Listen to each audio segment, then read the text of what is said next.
You're listening to Inspire Change, a broadcast that strives to educate, motivate, and empower men to challenge traditions of masculinity.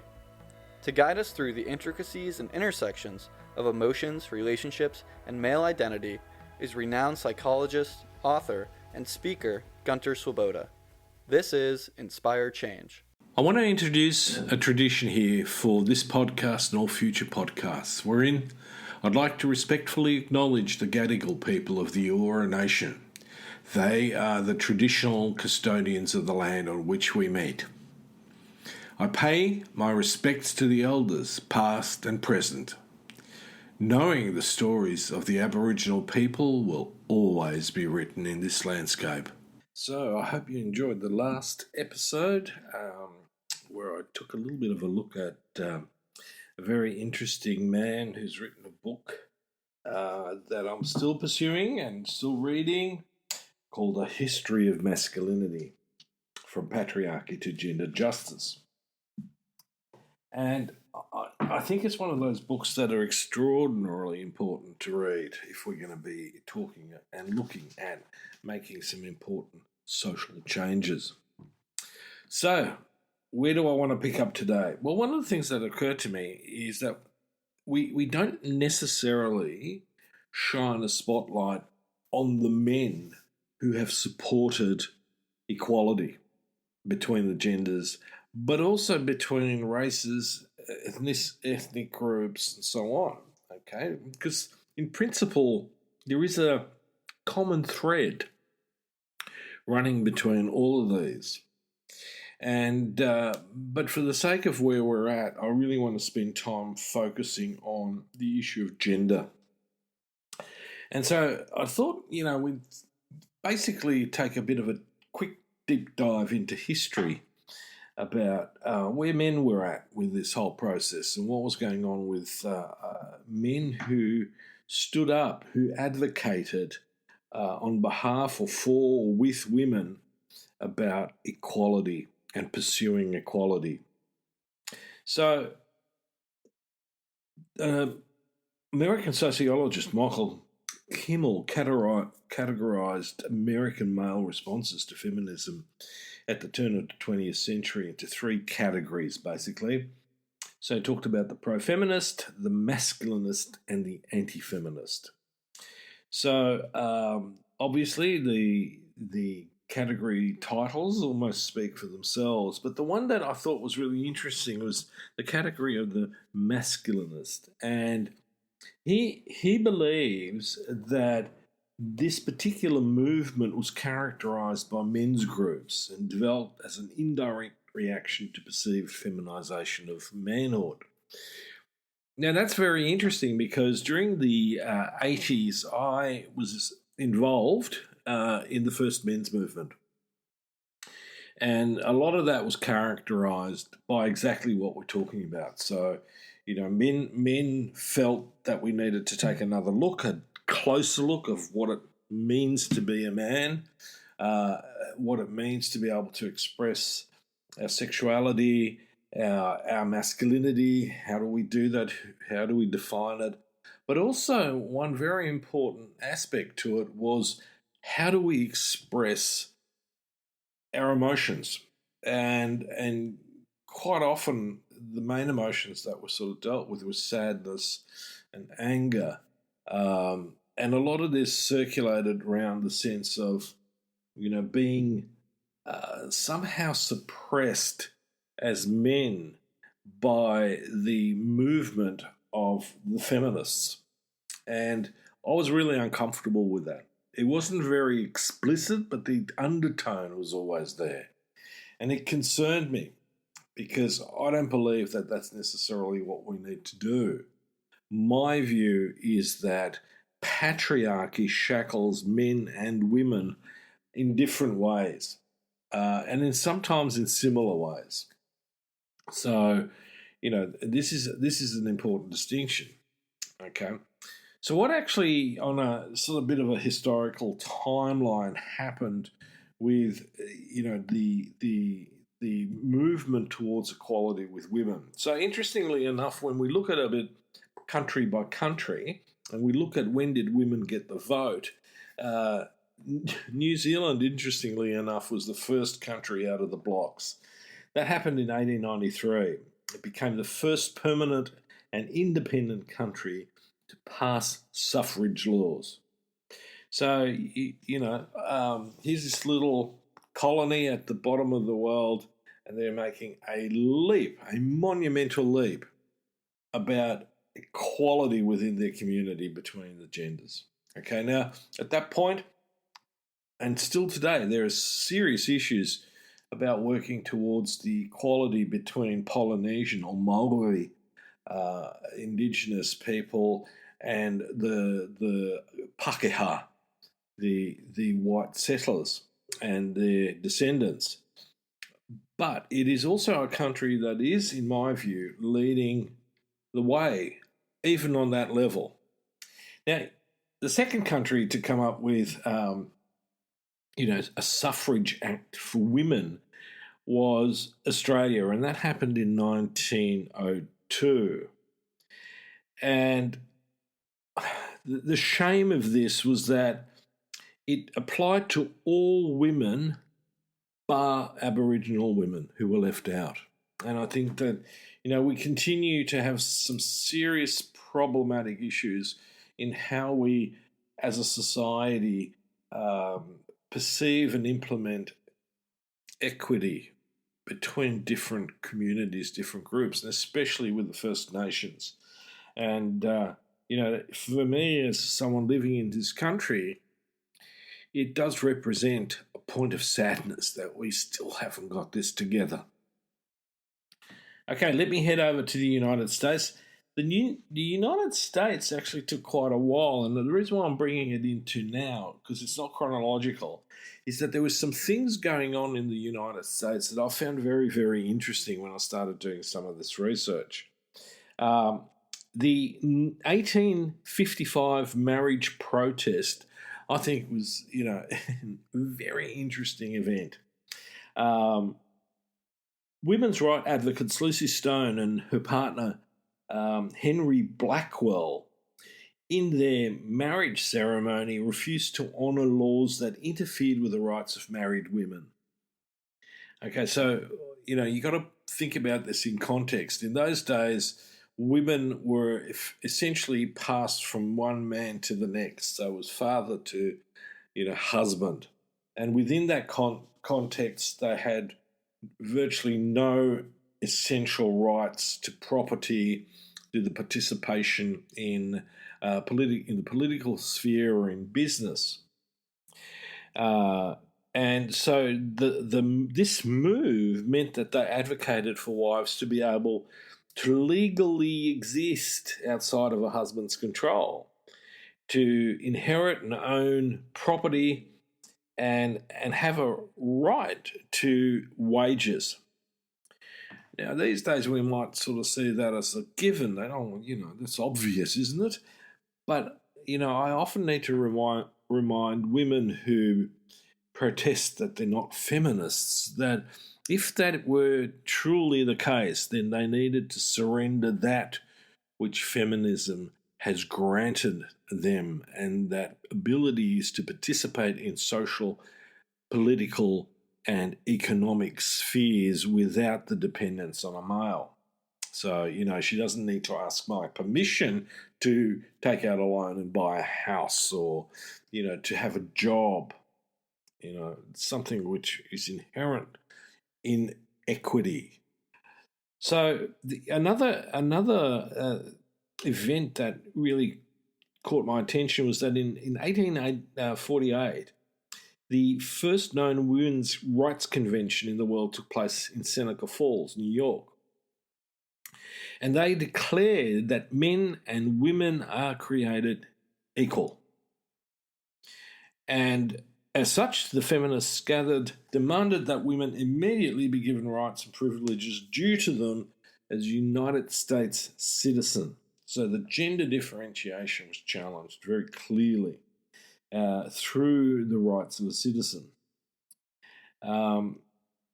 But we can actually track some of this movement back further. Like if we look at the 1700s, There were lots of influential women who spoke out about women's rights from time to time. Abigail Adams, the wife of the second president, John Adams, asked her husband directly to remember the ladies in a letter in which he discussed disparities in women's and men's education. Really important point.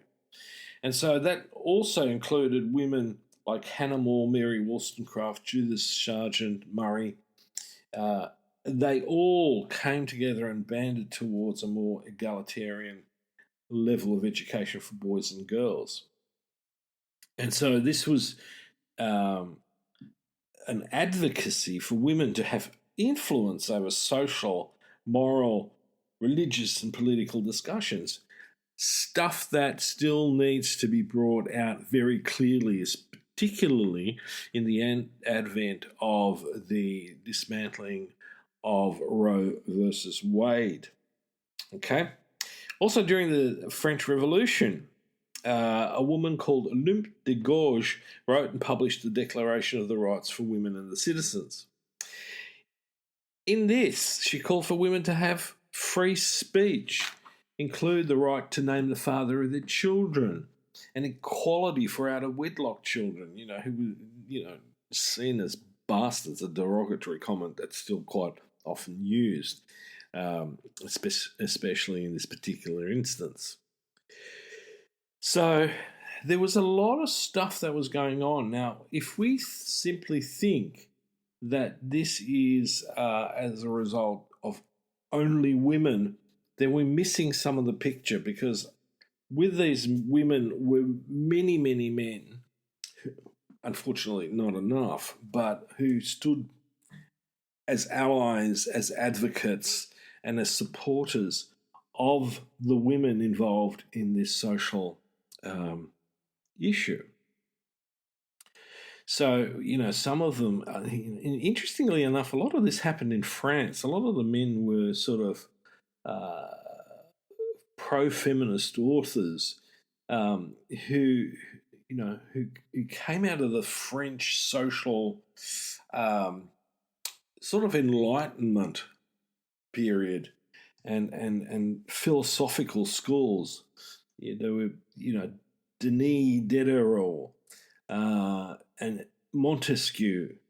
He was a writer, and he introduced female characters like Roxanne in Persian Letters, who clearly subverted patriarchal systems.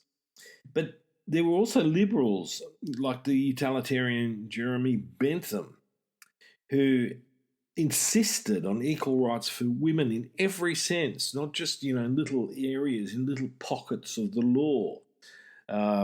And so that was, particularly important. Another guy, he was a British legal historian, Sir Henry Maine.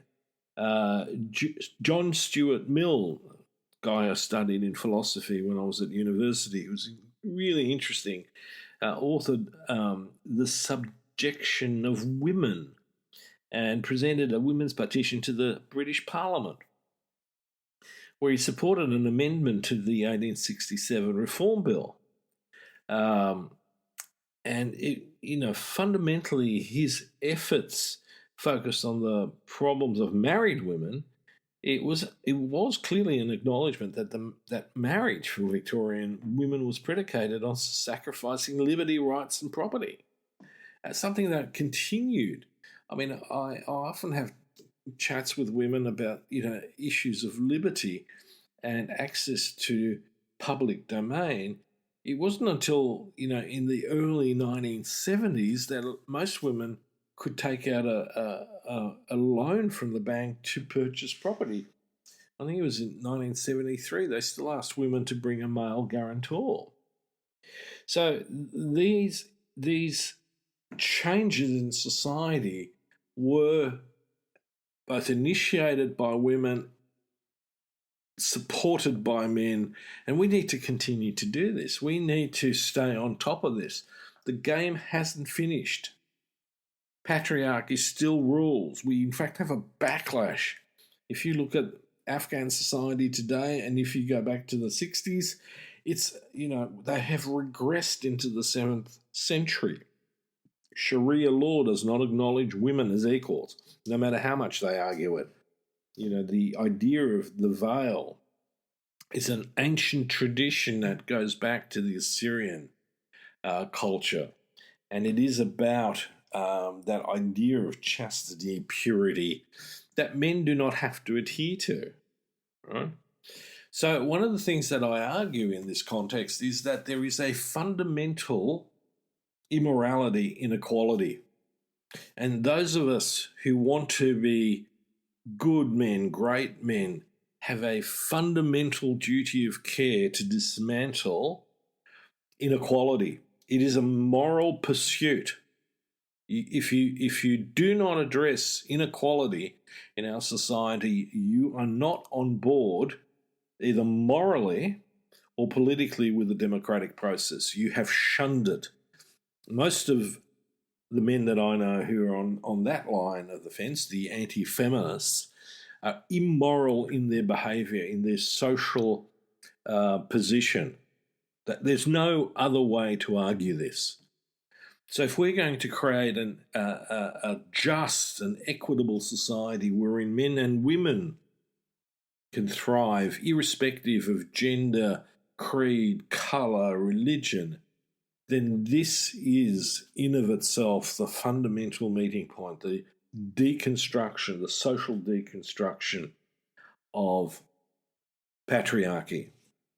This is why I'm so passionate about this. And we have men, we have noisy men who are very out there with their pro-feminism, and we have the quiet achievers, those people who quietly acknowledge that men by definition have privilege and that we need to take responsibility for that, and we need to level the playing field.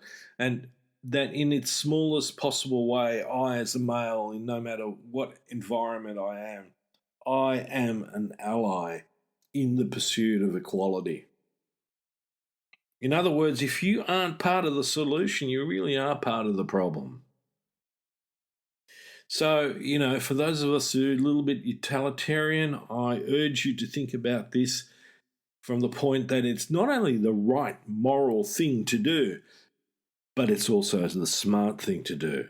The more egalitarian a culture, a society is, the better that society does. Physically, psychologically, socially, emotionally, and financially. It's a real given.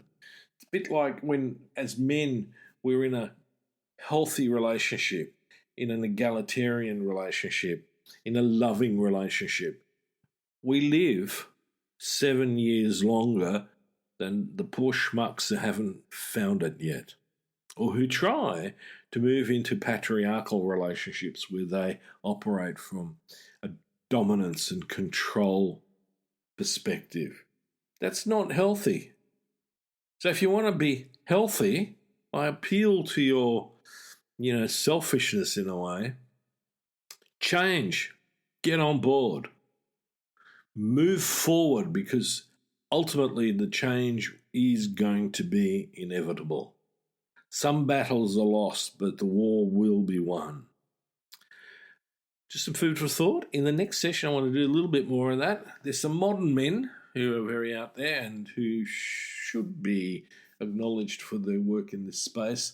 I want to talk a little bit about them. I also want to continue with the issue about the immorality of inequality. Until next time, this is me signing off. For those of us who want to be great men, that includes being moral, that includes focusing on equity, and it means focusing on democracy, true democracy. Until next time, this is me signing off. Thank you for listening to Inspire Change, a broadcast that strives to educate, motivate, and empower men to challenge traditions of masculinity. For more information on the Making Good Men Great movement, or for individual or group coaching sessions with Gunter, visit makinggoodmengreat.com. For inquiries regarding broadcast topics or appearing on the show, email Miranda at noirtainment.com. That's Miranda at NOIRTAINment.com.